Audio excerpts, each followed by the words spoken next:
today's ganap, Mesami, is nagkaroon nga kami ng Christmas ball at nagkaroon na rin kami ng worship service dito sa church.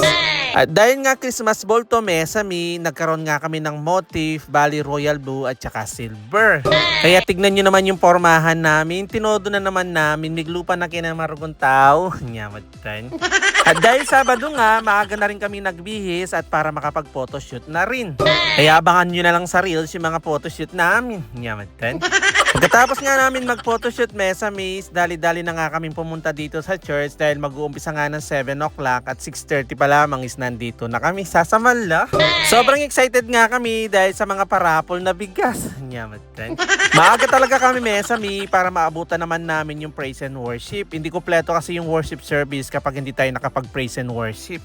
At dahil nga magsi 7 o'clock na, Mesami, at madami-dami na rin yung mga tao, kaya heto na nga, sinimulan na nga namin yung praise and worship. At dahil nga Christmas party ngayon, Mesami, bali yung mga inawit natin dyan is mga pinaghalong Christian song at mga Christmas song. Kaya i-upload ko na lang ng separate yung video namin ng praise and worship, kaya abangan nyo na lang. At syempre, after natin mag-praise and worship, sunod agad ang opening prayer at sunod agad ang Word of God. Ang opening prayer nga natin, si Pastor Jess, at siya na rin yung preacher natin for today's video. Bali, ang katuruan nga pala ni Pastor Jess is about Jesus is the light of the world. At mabilis ang transaksyon ulit, after nga niyang mag-preach, nagkaroon ng konting ministerial at heto na nga, mag-victory na tayo. At after nga namin mag-victory, heto na nga, sumunod si Ate Lu, di siya nagpatalo para yan sa offering exhortation. At after nga ng offering exhortation, Mesami, sunod agad ang announcement patungkol sa mga activities ng church at winelcome na rin yung mga bisita at mga first timer. At heto na yung pinakahihintay natin, Mesami. Syempre, kapag may party, may kainan. Kaya heto na nga at pinag-pray muna yung food natin bago tayo kakain. Nyamatan. Bali sa mga foods namin, Mesami, is puro finger foods. Finger food pala. Bali may mga nakatoka na pamilya kung anong dadalhin para naman hindi kami pare-pareha. Maganda yung ganitong setup para naman hindi mapagod yung magluluto lang. Kaya lahat nagluto, bawat pamilya nagluto. At mabilis ang transaksyon ulit, Mesami. After mabusog ng lahat, heto na nga at sisimulan na yung part 2 ng program. Bali, ito nga yung part 2 ng program, Mesami. Tapos na tayo sa worship service, kaya heto na nga at party na. Meron din, Mesami, ng mga presentation, kagaya ng mga children network. Tapos nagkaroon ng special song si Ate Tete. Tapos kumanta na rin yung mga men's ministry. Dahil sa sobrang haba ng mga video, i-upload ko na lang ng separate. At mabilis ang transaksyon ulit, Mesami. After na mga presentation, sunod ka agad yung parol competition. Ayan, nagkaroon kami ng parol making contest. Kaya heto yung parol ng para sa couples. Heto yung ginawa namin. Anong masasabi niyo? Walay baho have.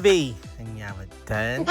Tignan nyo ng mabuti kung sinong mananalo dyan. Yung una, isa mga senior. Yung pangalawa, isa couples. Tapos yung pangatlo na yan, isa mga kabataan. O, tignan nyo maigi kung sinong nanalo. O, wag na kayong mainip. I-reveal ko na kung sinong nanalo. Nanalo yung mga kabataan. Yung Bangdang Ride. Ayan. So, congratulations mga kabataan. Nag-effort yan ng mga yan. Ng todo-todo.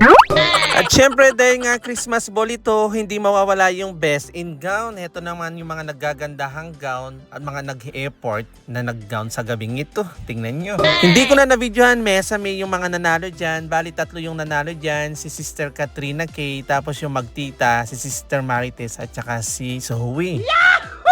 At syempre, Mesami, kung merong best in long gown, meron din best in tuxedo. Tignan nyo, tinawag lahat ng mga naka-formal attire na lalaki. Tignan nyo yung mga boys natin. Bali, ang nanalo nga pala dyan ay si Brother Mario Neblasca.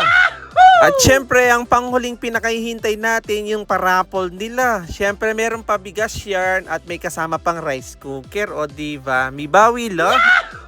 Bali sa parapol nga namin, Mesami, is gumamit nga kami ng spin the wheel. Bali yung wheel is nilagyan nga namin ng mga verse, tapos lahat ng mga attendees ay may mga hawak na verse. At bawat pag-ikot at kung saan matatapat ang verse, yun yung mga nananalo. May bawi lang. Medyo melungkot kaming bagyarugo dahil hindi kami nanalo ng pabigas. Nyamatan. Okay lang naman yun, Mesami, na hindi kami nanalo. Ang importante is napasaya namin yung mga bisita at yung mga naimbita. Ang importante doon is manalo yung mga bisita. Halos sila yung mga nanalo. May bawi lang. At after nga ng parapol, Mesami, dito na rin nagtatapos ang programa. At syempre, seselyuhan natin ng panghhuling panalangin at pasalamatan natin ang ating poong may kapal sa araw na to. Salamat, Lord. Thank you for this day, for a wonderful day, for a victorious Christmas party. So, paano yan, Mesami? Hanggang dito na lang po muna. Advance Merry Christmas to everyone. God bless. Thank you for watching. Again to Ciao!